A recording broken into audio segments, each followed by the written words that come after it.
Rolex என்ற காட்டு யானையை மயக்க ஊசி செலுத்தி பிடிக்க முற்பட்ட பொழுது ஆனைமலை புலிகள் காப்பக வன கால்நடை மருத்துவர் விஜயராகவன் யானை தாக்கியதில் படுகாயம் அடைந்தார். தற்பொழுது அவர் தனியார் மருத்துவமனையில் சிகிச்சை பெற்று வருகிறார்.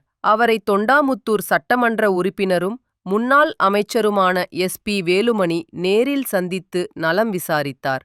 பின் செய்தியாளர்களை சந்தித்த அவர், கோவை மாவட்டத்தில் தொடர்ச்சியாக தொண்டாமுத்தூர், அதேபோல கவுண்டம்பாளையம் சட்டமன்ற தொகுதி, மேட்டுப்பாளையம் சட்டமன்ற தொகுதி, கிணத்துக்கடவு சட்டமன்ற தொகுதி, இந்த பகுதியில் தொடர்ந்து வனவிலங்குகள் குறிப்பாக யானை தொந்தரவு கடுமையாக இருந்து கொண்டிருக்கிறது. அதே போல் நீலகிரி மாவட்டத்தில் கூடலூர் பகுதியிலும் கூட அது இருந்து கொண்டிருக்கிறது.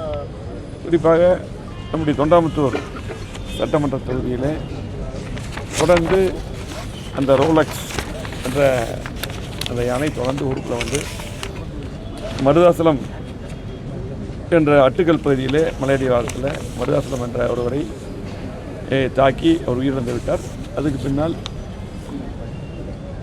பத்திரகிரி கவுண்டர் என்று ஒரு பெரியவர் 90 வயது முதியவரை தாக்கி அவருக்கு வந்து ஒரு காலே சேதமாகி அதை எடுத்துட்டாங்க. காலை தொடர்ந்து கிட்டத்தட்ட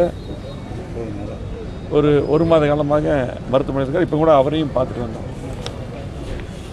அதே போல் இதையெல்லாம் இப்படி கடுமையாக இந்த பிரச்சனை இருக்குது என்று இதுக்கெல்லாம் நிரந்தரமாக தீர்வு காண வேண்டும் என்று தமிழ்நாடு அரசையும் மாவட்ட நிர்வாகத்தையும் வலியுறுத்தி கேட்டுக்கொண்டிருந்தோம் மக்களின் சார்பாக.